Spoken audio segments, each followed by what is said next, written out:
students, you are welcome again in the second part of evaluation pattern. In the first part, we have already discussed about four sections, and these are language study for 10 marks, textual passages for 20 marks, poetry section for 10 marks, non-textual passages for 10 marks, and summary writing for 5 marks. In this way, we have discussed how 55 marks are divided in 4 sections. Today, we are going to discuss about again and very important part, and that is writing skill. In this video, we are going to deal with question number 5, 6 and 7.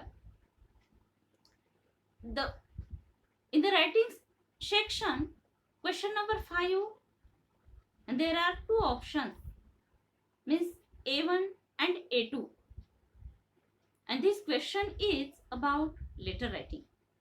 Students, we all know that letter is a very important factor, and letter is the mode of communication. Letter is very useful to express our views, ideas, and our emotions and our opinions. In the previous days, letter is very important in day-to-day life. Today, it is also important in the age of computer.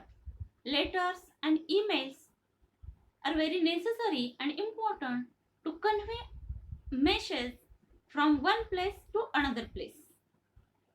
And in the new method, we should write the letter in block format. And what is meant by block format? Block format means write all the information in the left side of the paper. While writing letter, we will know that what is the marking scheme for letter writing. Sender's address and date carries half mark. Recipient's address carries half marks. Salutation carries half mark. Main body carries 2 marks, and conclusion carries half mark. And grammar carries 1 mark. In this way, for the letter writing, there is 5 marks. If you write address, salutation and conclusion, you will not get whole marks, means 5 marks. Main body is very important in letter writing.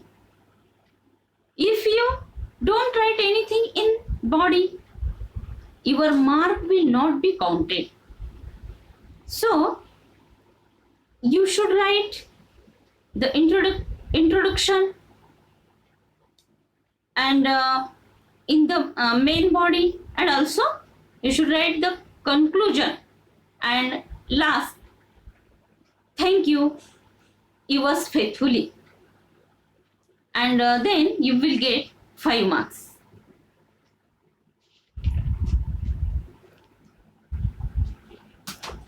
Question number 5B.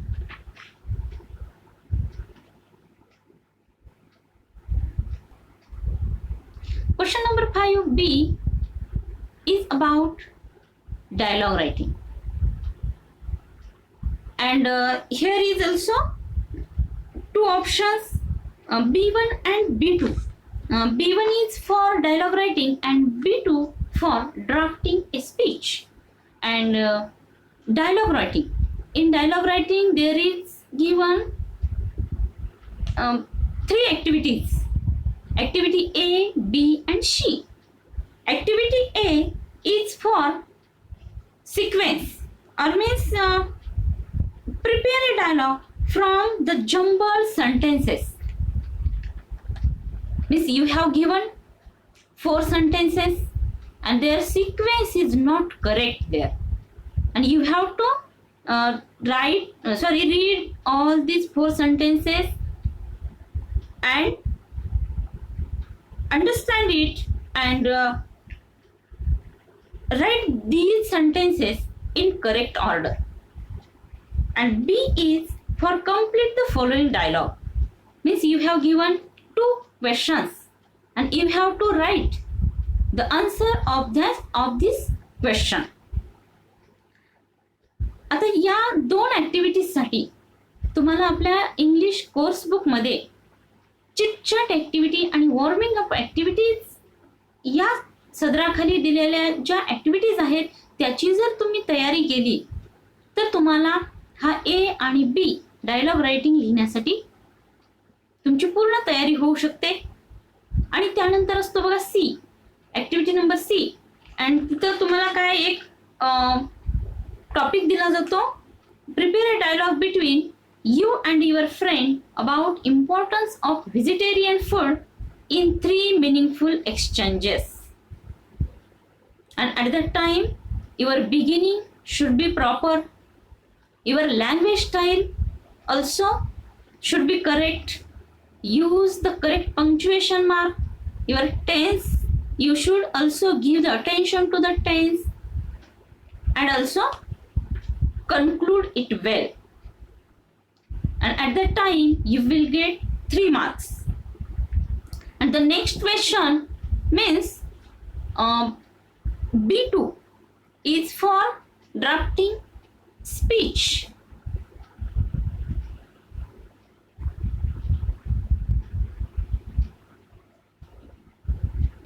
And drafting speech is for 5 marks. Drafting speech means भाषणाचा कच्चा आराखडा तयार करणे.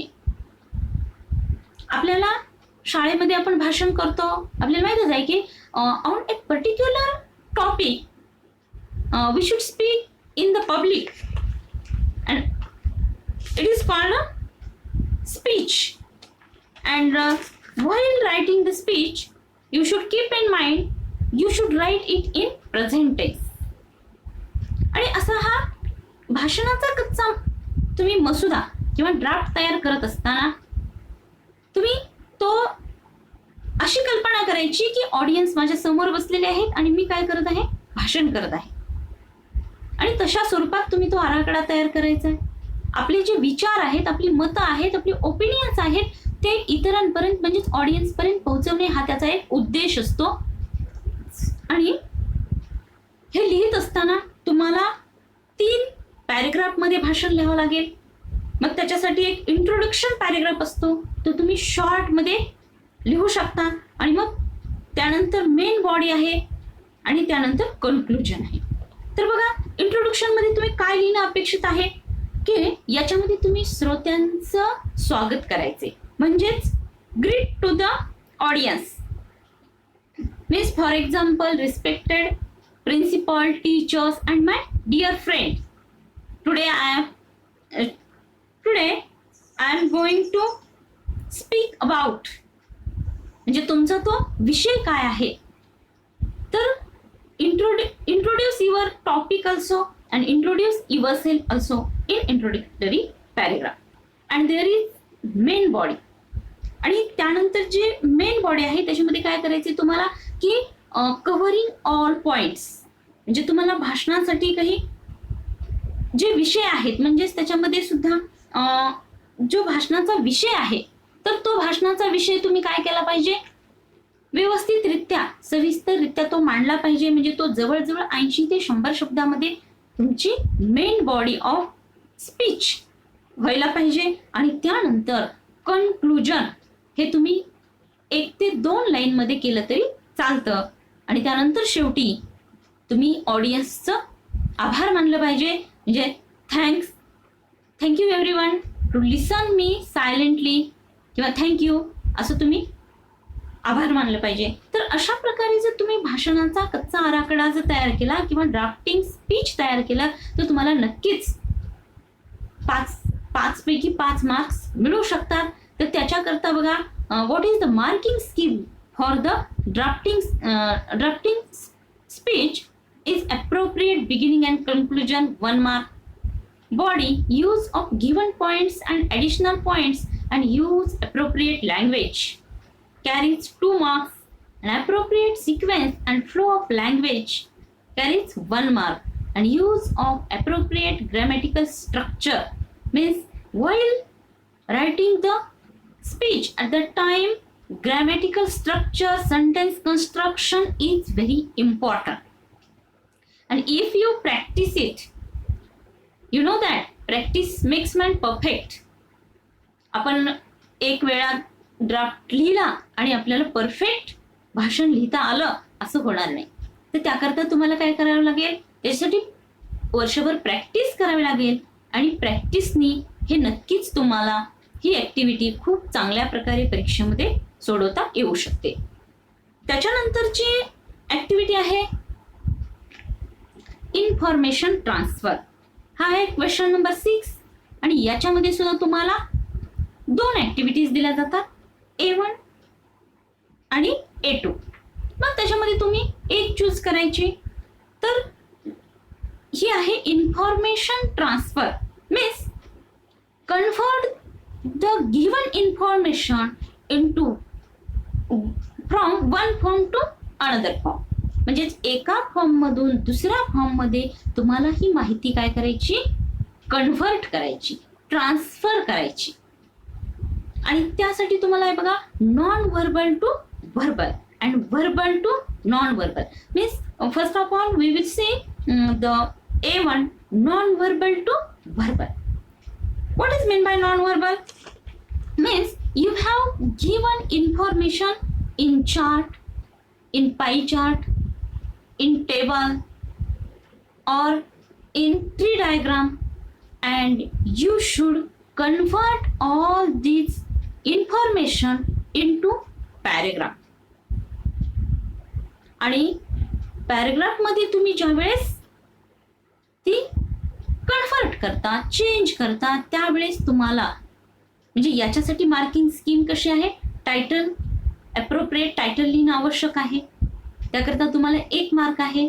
Use of given points means you have given already points there in the question paper. It has 2 marks. You should use the sentence correct. It means grammatically correct. It carries 1 mark and appropriate beginning and conclusion. म्हणजे हा ज्यावेळेस तुम्ही non verbal to verbal मध्ये passage तयार करत आहात माहितीचा, त्यावेळेस त्याची बिगिनिंग आणि कन्क्लुजन सुद्धा अप्रोप्रिएट व्हायला पाहिजे, योग्य व्हायला पाहिजे. आणि त्यावेळेस त्याच्यासाठी सुद्धा तुम्हाला 1 मार्क आहे. तर अशा प्रकारे तुम्ही नॉन व्हर्बल टू व्हर्बल अशी माहिती लिहू शकता आणि त्याच्यासाठी तुम्हाला 5 मार्क आहे आणि जे तुम्ही सहजपणे मिळवू शकता. बघा त्यानंतर इन्फॉर्मेशन ट्रान्सफर मध्ये B2 क्वेश्चन आहे आणि तो आहे verbal to non verbal.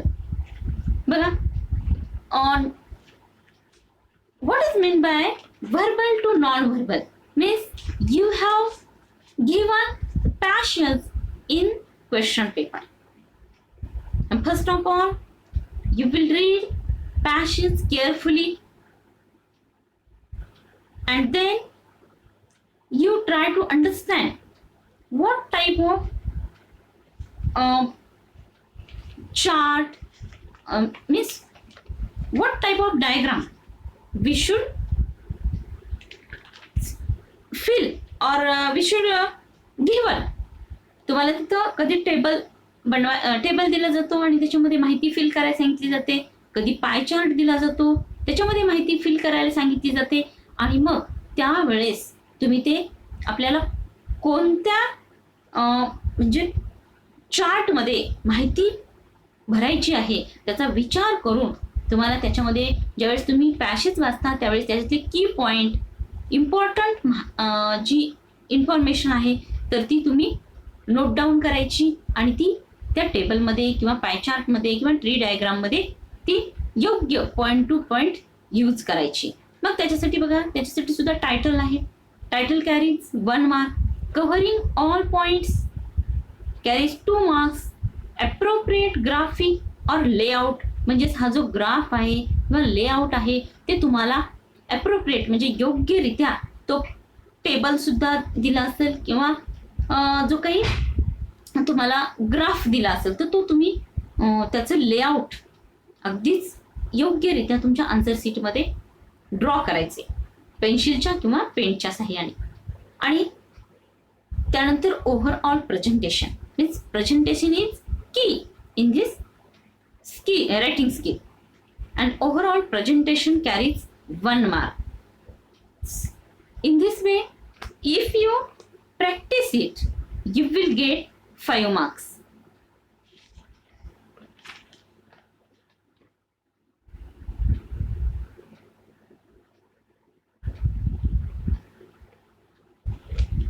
And the next activity is question number 6B. And in this question, you have also 2 options. B1 is news report and B2 is story writing. Means you have choice here also. तुम्ही news report choice करू शकता किंवा story writing. बघा, तर ज्यावेळेस तुम्ही news report लिहिणार आहात तर त्यावेळेस we all know that news report is new for us, but it is very simple activity. And while learning news report, we have to keep mind what is the marking scheme for news report. Title and beginning carries 1 mark. Vocabulary and grammar carries 1 mark.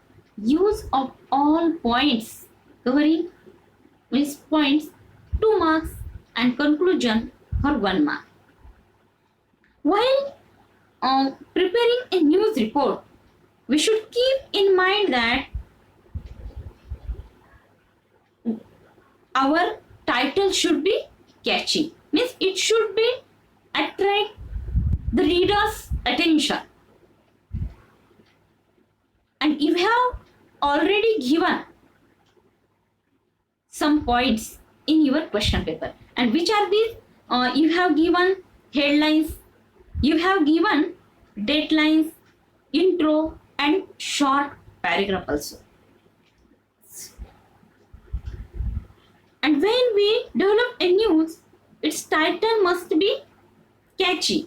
Means it is already given in the question paper, but you have slightly change in it and make it catchy, make it attractive.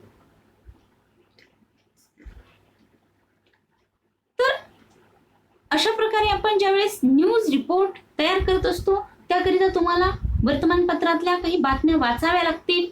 वेगवेगळ्या बातम्यांचा अभ्यास करावा लागेल तुम्हाला, म्हणजे त्या समजून घ्याव्या लागतील. आणि त्यानंतर त्याच्यामध्ये हेडलाईन कशा प्रकारे अट्रॅक्टिव्ह असते हे समजून घ्यावं लागेल. त्याचप्रमाणे डेडलाईन कशी आहे, त्याच्यामधला इंट्रो म्हणजेच इंट्रोमध्ये काय लिहितात की बातमी कशाबद्दल आहे. आणि त्यानंतर जो काही कंटिन्यूइंग पॅराग्राफ आहे इन डिटेल तर तो मात्र त्याच्यामध्ये मग बातमी कुठं घडली, कशी घडली, कशाबद्दल घडली तर याचं सविस्तररित्या तुम्हाला वर्णन करावं लागेल. आणि all of you mind it well. Headline, deadline, intro line and paragraph, short paragraph and conclusion. With the help of all these 5 points, we can write any news in our own language. But you should have practice for it also. And here is also B2 question, and it is about story writing.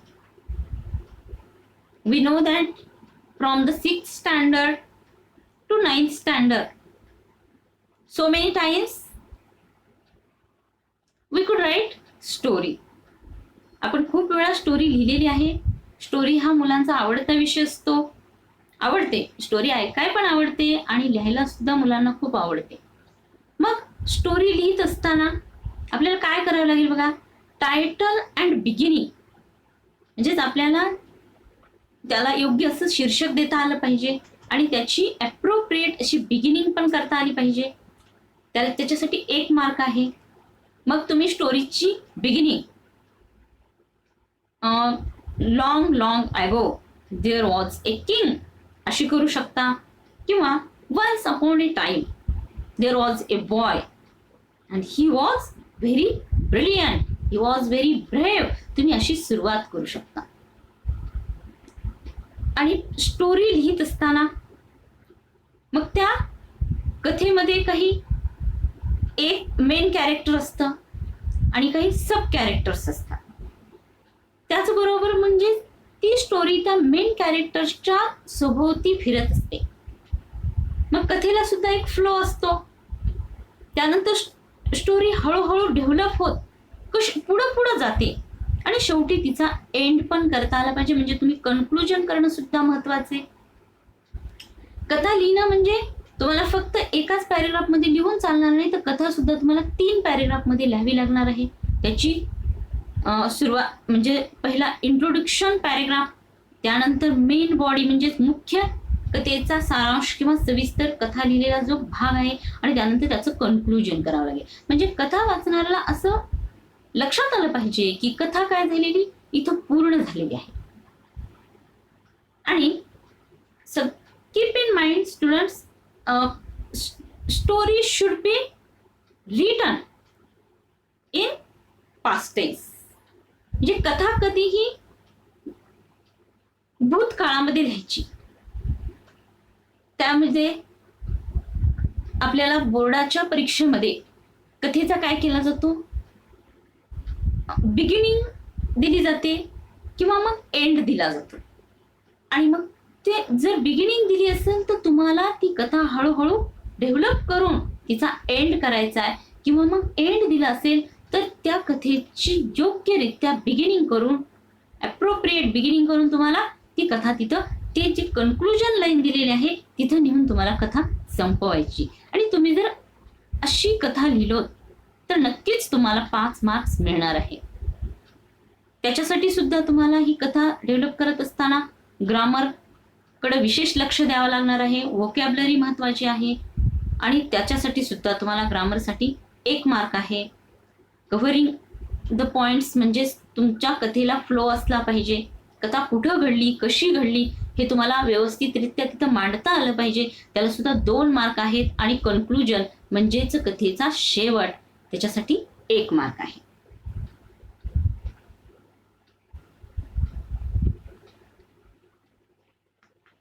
आणि आपण आता 5 sections पाहिलेले आहेत आणि सगळ्यात last section आता पाहायचे, आणि ते सेक्शन आहे सेक्शन 6. आणि ते सगळ्यांचं आवडता प्रश्न आहे, ट्रान्सलेशन.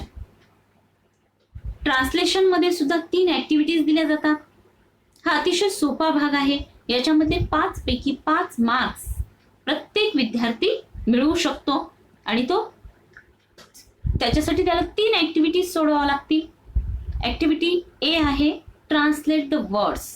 म्हणजे तुम्हाला परीक्षेमध्ये एकूण 6 शब्द दिले जातात आणि त्यापैकी सांगितलं जातं की एनी 4 तुम्हाला किती हे करायचे, म्हणजे ट्रान्सलेट करायचे शब्द फक्त 4, परंतु आपण ते 6 ही शब्द ट्रान्सलेट करायचे. म्हणजे एखादं चुकलं तरी तुम्हाला त्याचे 2 पैकी 2 मार्क्स मिळू शकतात. ही ऍक्टिव्हिटी आहे 2 मार्क्ससाठी. त्यानंतर बी ऍक्टिव्हिटी आहे ट्रान्सलेट द सेंटेन्सेस एनी 2. तुम्हाला परीक्षेमध्ये एकूण 4 वाक्य दिली जातात. अतिशय सोपी सोपी वाक्य असतात आणि ती सुद्धा आपल्या कोर्स बुक मधीलच असतात. आणि त्याच्यापैकी तुम्हाला 2 ट्रान्सलेट करायचे तुमच्या मदर टंग मध्ये, मातृभाषेमध्ये, आणि त्यासाठी सुद्धा तुम्हाला मार्क्स आहेत 2. त्यानंतर लास्ट ऍक्टिव्हिटी आहे translate the idioms, proverbs, slogans. म्हणजे तुम्हाला 2 स्लोगन्स दिले जातात किंवा 2 प्रोव्हर्ब्स दिले जातात किंवा इडियम्स दिले जातात आणि त्याच्यापैकी you have to translate only 1 and you will get 1 mark. In this way, we have discussed section 5 and 6. But students, keep in mind, if you want to get good marks in exam or you want to achieve success in English, you should practice it well. म्हणजे आपल्याला माहित आहे की कुठलीही गोष्ट ही एक वेळा केली आणि लगेच ती आपण त्याच्यात एक्सपर्ट बनलो, आपल्याला ती परफेक्ट आली असं होत नाही. त्याकरिता तुम्हाला पुन्हा पुन्हा सराव करावा लागेल. We know that practice makes man perfect. So you watch and rewatch my videos, means part first and part second, and you understand what is the evaluation pattern of English and study well and get good marks in your examination. Best luck for your study. Thank you.